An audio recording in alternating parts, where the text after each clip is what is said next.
राम राम किसान साथियों, मैं आपका कृषि मित्र राजकुमार वर्मा एक बार फिर हाजिर हूँ एक नई जानकारी के साथ आपके अपने YouTube चैनल राज एग्रीटेक की इस नई वीडियो में।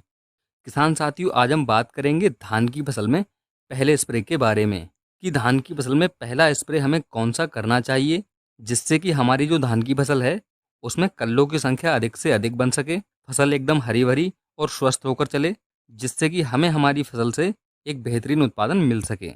तो किसान साथियों, आज यहाँ पर हम 3 स्प्रे को लेने वाले हैं। इन तीनों स्प्रे में से जो आपको दवाओं की मात्रा बताई जाए उतनी ही मात्रा आपको लेनी है।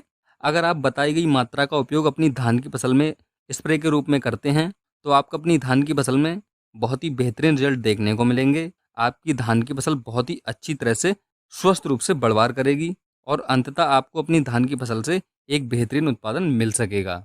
तो किसान साथियों, वीडियो को अंत तक जरूर देखें, जिससे कि आपको एक सही जानकारी मिल सके। तो किसान भाइयों, सबसे पहले तो बात करते हैं कि आपको अपनी धान की फसल में पहला स्प्रे कब करना है। तो किसान साथियों, जब आपकी धान की फसल लगभग 35 से 40 दिन की हो जाए, तब आपको अपनी धान की फसल में पहला स्प्रे करना है। बात की जाए पहले स्प्रे के रूप में आपको कौन कौन सी दवाओं का इस्तेमाल करना है, तो सबसे पहला जो स्प्रे आपको करना है उसमें लेना है धनजाइम गोल्ड। धनजाइम गोल्ड की मात्रा की अगर हम बात करें तो इसकी 250 से 300 ml मात्रा प्रति एकड़ के हिसाब से आपको लेनी है। धनजाइम गोल्ड के अलावा आप मार्केट से बायोबेटा या अन्य टॉनिक का इस्तेमाल भी कर सकते हैं। किसान साथियों, दूसरा जो आपको लेना है वो है यूरिया। यूरिया की मात्रा की अगर बात करें तो 600 से 700 ग्राम मात्रा प्रति एकड़ के हिसाब से आपको लेनी है। तीसरा किसान भाई जो आपको ऐड करना है वो है NPK 19-19-19। जब आप NPK 19-19-19 का इस्तेमाल करते हैं तो आपकी धान की फसल में नाइट्रोजन, फास्फोरस, पोटास इन तीनों तत्वों की पूर्ति हो जाती है।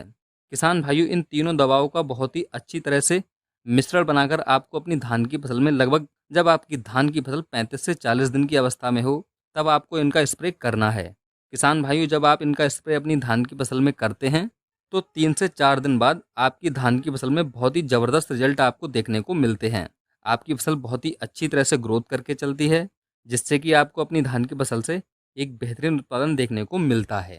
किसान साथियों, जानकारी अच्छी लगी हो तो वीडियो को लाइक और शेयर जरूर करें और हमारे चैनल राज एग्रीटेक को सब्सक्राइब करना ना भूलें। धन्यवाद।